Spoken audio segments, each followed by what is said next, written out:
everyone! Today in our video series all around Hampton Roads, in honor of this spooky season, we'll be talking about the ghosts of Fort Monroe.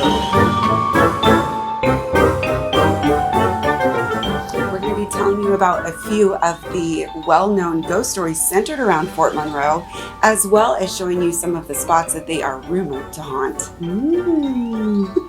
If you've never watched us before, my name is Susanna Oscarson. And I'm Katie Chiash. Thanks for watching. We hope you enjoy.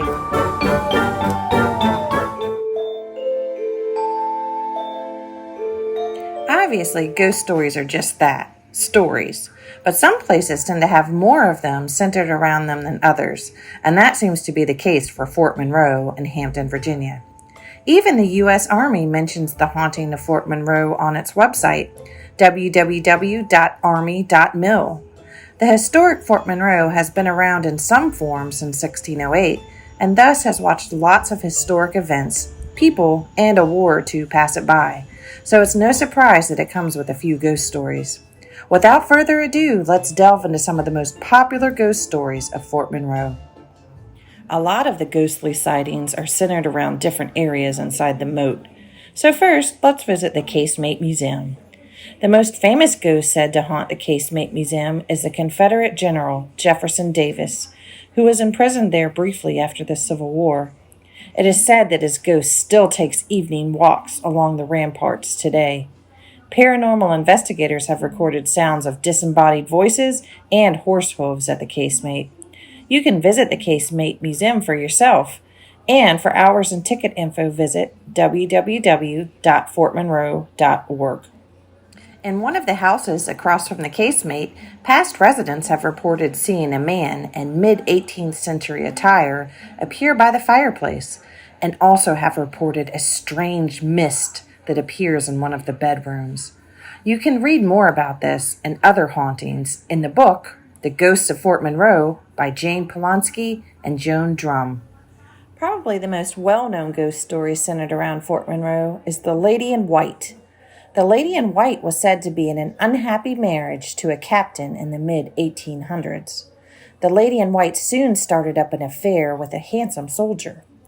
The captain was called out of town for business, and the two lovers decided to meet in the alley outside of the Tuileries, otherwise known as Quarters 1, and then went back to her home.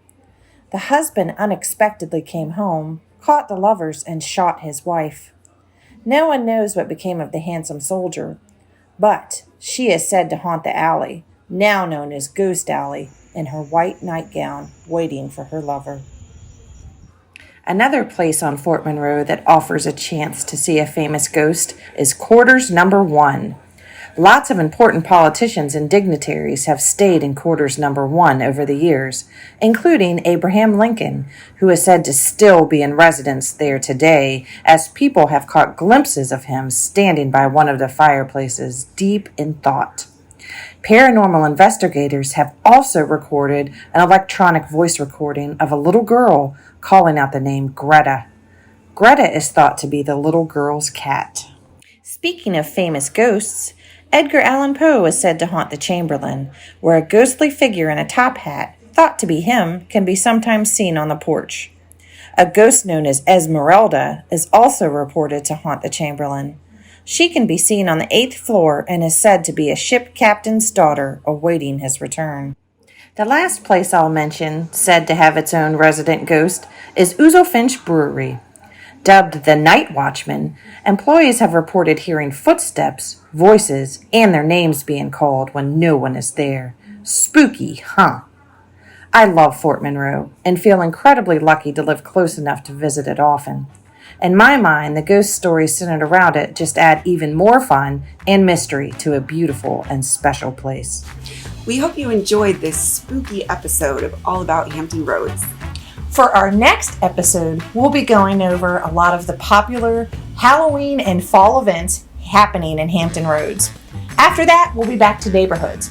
But don't worry, if you love all things ghosty, we're starting a new channel called All the Ghosts Around Hampton Roads. Ooh. It is actually a series on our channel, so stay tuned to our channel to see all of the new episodes. That's right.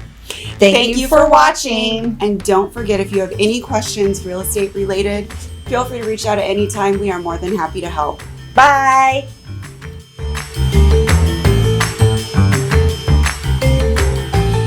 Hey everyone! In honor of this spooky season, I messed up. I'm sorry. You're fine. You're fine. Series all around Hampton Roads in honor of this spooky season. Edit.